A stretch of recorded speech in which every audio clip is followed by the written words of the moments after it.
Hello friends, स्वागत है मेरे channel 3MMC PD for competitive exam में। आज का हमारा टॉपिक है औसत। औसत यानी कि एवरेज। आज हम क्या है, नए चैप्टर चालू करने जा रहे हैं ना, एवरेज। मेरी स्पेलिंग थोड़ी सी इधर उधर रहती है, थोड़ा आप लोग उसको क्या कीजिए, एडजस्ट कर लीजिएगा। ओके, तो साथ कहते हैं औसत से आप क्या समझते हैं। पहले तो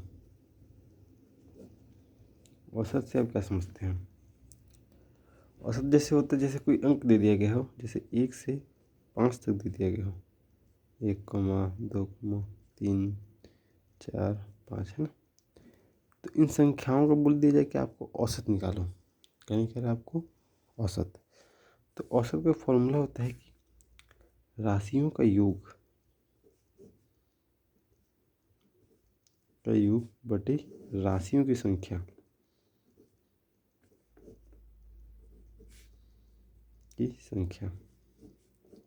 राशियों का क्या हो जाएगा, योग बटे राशियों की संख्या, राशियों का योग। यानी कि ये क्या है, 1, 2, 3, 4, 5, ये सब क्या है, राशियाँ हैं एक प्रकार की, है ना। क्या एक प्रकार की राशि है, 4 राशियाँ हैं एक प्रकार की। तो इन्हीं संख्याओं का योग बटे इन्हीं संख्याओं की संख्या, ठीक है। इस संख्याओं का योग क्या होगा, जैसे इसी को हम अगर सॉल्व करते हैं तो क्या हो जाएगा, 1 धन 2 धन 3 धन 4 धन 5। अब योग दिया गया है तो धन तो करेंगे ना, कितने करेंगे, धन करेंगे ना, बिल्कुल ठीक है। फिर क्या है, बटे राशियों की संख्या। अभी कितनी संख्या मात्रा में है, ये 1, 2, 3, 4, 5, 5 ही तो है बस, ठीक है। राशियों की संख्या या फिर गिनती, राशियों की गिनती उसको लिख सकते हैं ना। कितना हो जाएगा, 3, 2, 5, 1, 4, 5, मतलब कि ये 2 5 हो गया, ये 2 5, कितना हो गया, 10 हो गया, 5 15, 15 बटे क्या होगा 5, काटेंगे ये 5 एकम 5, 5 दिया 15, तो उत्तर कितना आएगा 5। यानी कि 1 से लेके 5 तक की जो संख्याएं हैं उसका औसत कितना होगा दोस्तों, 3 होगा। कितना होगा, 3 होगा। ओके, इसी तरह के जो रहेंगे वह सवाल को हमको यूज़ करना है। ओके, एक फॉर्मूला आपने, ठीक है। और जैसे x1 x2 रहेगा, x के अगर फॉर्म में दिया हुआ है x y z का औसत निकालें तो क्या हो जाएगा, x धन y धन z बटे क्या हो जाएगा 3, क्योंकि ये राशियों का योग करेंगे, राशियों की संख्या, ये क्या आएगा, उसका औसत आएगा। इसको पढ़ना नहीं है, मैं इसको जानकारी के लिए बता रहा था बस, ये इसको याद रखना। अब देखते हैं, एक दो सवाल देखते हैं इसी से संबंधित, है ना। जैसे इसको फॉर्मूला याद है, आपको शुरू में बताया था, शायद भूल गए होगे, कोई बात नहीं, है ना।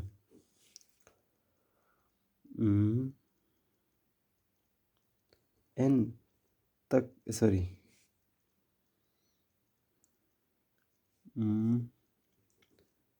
किसी n प्राकृत संख्याओं का औसत, अप्राकृत संख्याओं का योग,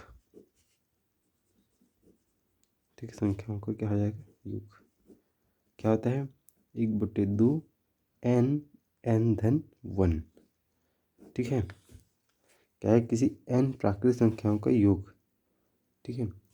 इसको कभी कभी n तक भी बोल सकता है ना, उसके लिए भी यही फॉर्मूला यूज़ होगा। जैसे जैसे बोल दिया जाए किसी n तक प्राकृत संख्याओं का योग,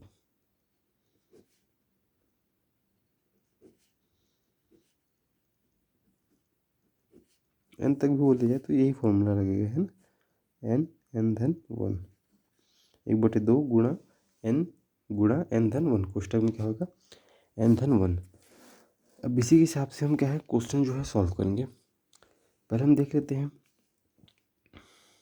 प्रथम 10 प्राकृत संख्याओं का औसत ज्ञात करो। औसत ज्ञात करो, है ना। ये प्रश्न दे देगा हमारे पास, क्योंकि प्रथम 10 है, प्राकृत संख्याओं को औसत ज्ञात करना है ना। तो प्राकृत संख्या ये बताए कि शुरुआत कहाँ से होती है। प्राकृत संख्या की शुरुआत कहाँ से होती है, प्राकृत संख्या की शुरुआत होती है, प्राकृत संख्या 0 से होगी कि 1 से होगी, प्राकृतिक संख्या चालू होती है 1 से, पूर्ण संख्या चालू होगी 0 से। 1 2 3 क्या बोला, प्रथम 10 बोला है ना, प्रथम 10 प्राकृतिक संख्याओं का औसत। तो 1 2 3 ये 4 हो जाएगा, ये 5 हो जाएगा, ये 6 हो जाएगा, ये 7 हो जाएगा, ये 8 हो जाएगी, ये 9 हो जाएगा, ये 10 हो जाएगा, है ना। कितने हो गए, 1 2 3 4 5 6 7 8 9 और 10 हो गया। इतना वैल्यू हो गया। अब इस फॉर्मूले के हिसाब से, है ना, क्या है फॉर्मूला की, राशियों का योग बटे राशियों की संख्या। तो उसी में हम किसको मान रख देंगे, औसत का फॉर्मूला क्या है, राशियों का योग बटा राशियों की संख्या।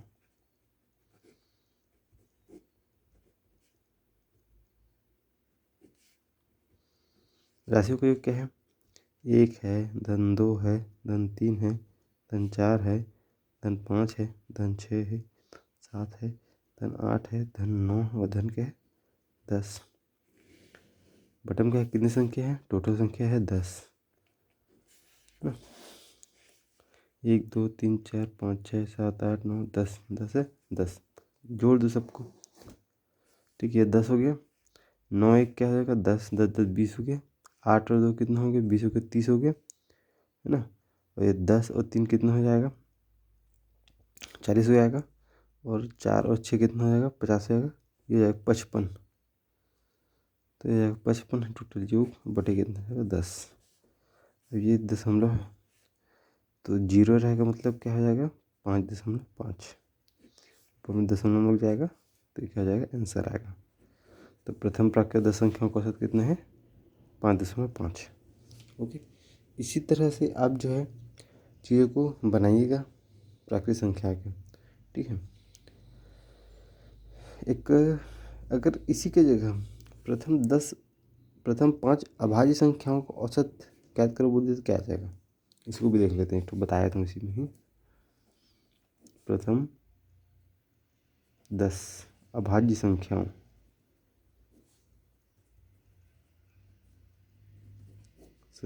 का औसत क्या होगा। वैसे क्या करना है, सॉल्व करना है। प्रथम 10 अभाज्य संख्या बोला गया है। अब बताइए कि अभाज्य संख्या, प्रथम 10 अभाज्य संख्या में क्या कहेंगे, प्रथम 10 अभाज्य संख्या, अभाज्य संख्या। तो बताइए मुझे आप कि प्रथम 10 अभाज्य संख्या कौन कौन सी होंगी। अभाज्य संख्या का मतलब क्या होता है कि वे संख्या जो, उसको छोड़िए, पहले ये बताइए कि अभाज्य संख्या स्टार्ट कहाँ से होगी, 0 से होगी, 1 से होगी, बताइए। अभाज्य संख्याएं कहाँ से स्टार्ट होगी, 0 से होगी कि 1 से होगी। अभाज्य संख्याएं होगी स्टार्ट 2 से। अभाज्य संख्या मतलब होता है जो 1 से भाग जाए और स्वयं से भाग जाए, है ना। अभाज्य संख्या का मतलब क्या है, जो 1 से भाग जाए और स्वयं से भाग जाए। जैसे कोई अंक 3 है, वो 1 से भाग जाएगा और 3 से भाग जाएगा, बस वो खुद ही से वो संख्या है। जैसे 2 है, 1 से जाएगा खुद की संख्या, 2 से जाएगा भाग, उसके बाद 3 आएगा, जो 1 से जाएगा खुद की संख्या यानी कि 3 से ही भाग जाएगा। अब 4 करेंगे तो 4 अभाज्य संख्या नहीं है, क्योंकि 1 से भी जाएगा, 2 से भी जाएगा, फिर 4 से भी जाएगा। हाँ, 5 अभाज्य संख्या है, 7 है, उसके बाद कितना 11 आएगा, है ना। तो इसे 10 अभाज्य संख्या बोला गया है। 10 अभाज्य संख्या लिख देते हैं। पहली संख्या क्या है, 2 है, दूसरा कितना जाएगा दोस्तों 3, तीसरा 5, चौथा 7, चौथा क्या, फिर पाँचवीं संख्या कौन सा आएगा, 7 8 जाता है, 9 जाता है, 10 11, फिर 13, फिर ये जाएगा 17, 17 के बाद 18 19 नहीं जाएगा किसी से, 20 21 22 23 नहीं जाएगा, 24 जाएगा, 25 जाएगा, 26 जाएगा, 27 कितना हो गया, 1 2 3 27 27 भी जाता है जी। 1 2 3 4 5 6 7 8 9, 1 2 3 4 5 6 7 8 9, लास्ट संख्या बोल गया 23 31, है ना।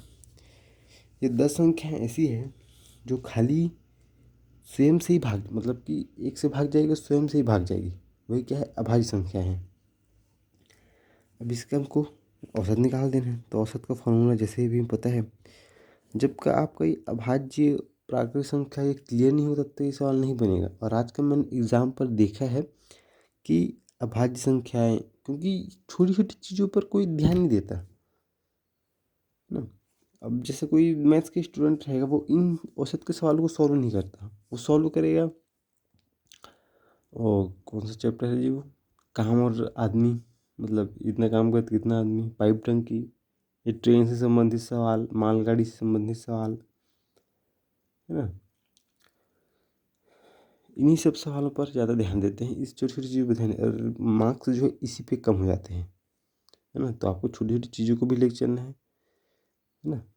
तो ये छोटी छोटी चीज़ों से ही वो मिल के एक बड़ी ताकत बनी, क्योंकि आपको इसमें ज़्यादा दिमाग खपाने की ज़रूरत है नहीं, खाली समझना है कि भाज्य संख्या क्या है, प्राकृतिक संख्या क्या है, औसत तो सरल ही है, आप बना ही लोगे, है ना। चलिए बात न करते हुए काम पर ध्यान देते हैं। तो क्या है, राशियों का योग बटे क्या होगा, राशियों की संख्या।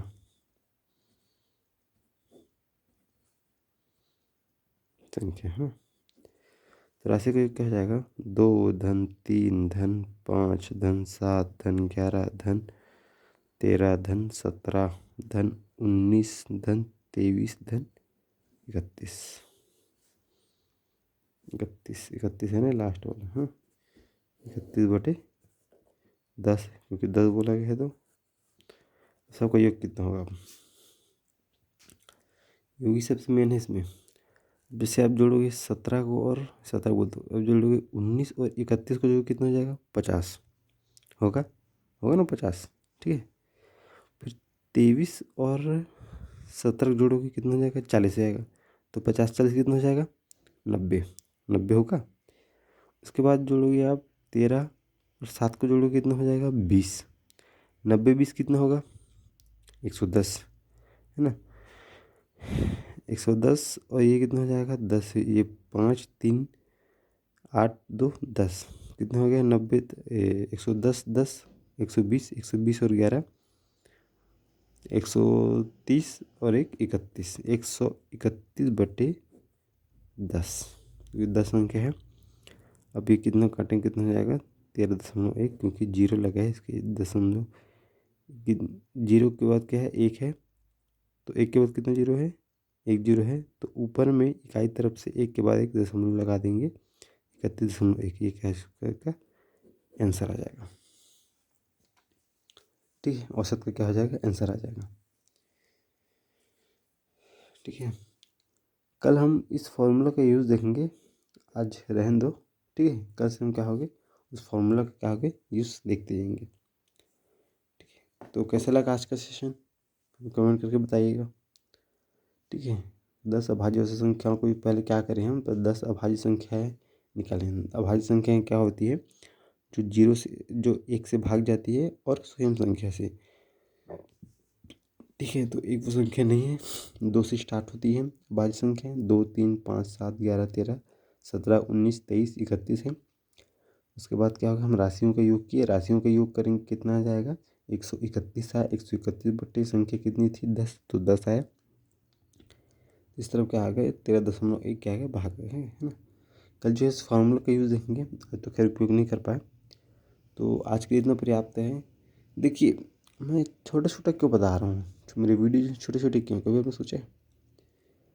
देखिए, खाना अगर हम एक साथ बहुत सारा खाएंगे, तो क्या है, खाना पचा नहीं पाएंगे, उल्टा हमें जो है हानि हो जाएगी। अगर खाना हम थोड़ी थोड़ी मात्रा में खाएंगे, तो हमें कोई नुकसान भी नहीं होगा, और हमें कोई ज़्यादा उसको डाइजेशन में भी कोई प्रॉब्लम नहीं होगी। इसलिए मैं जो है जितना हो सके छोटा बनाने की कोशिश करता हूँ, ताकि आपको भी समय मिले चीज़ों को समझने के लिए। अब जैसे आज मैंने औसत के खाली 2 ही क्वेश्चन बताए हैं, समझ जाओ। एक है 10 प्राकृतिक संख्याओं का औसत का ज्ञात करना, और 10 अभाज्य संख्याओं का औसत, ठीक है। चलिए ठीक है, चलो आज के लिए इतनी वीडियो पर्याप्त है, धन्यवाद।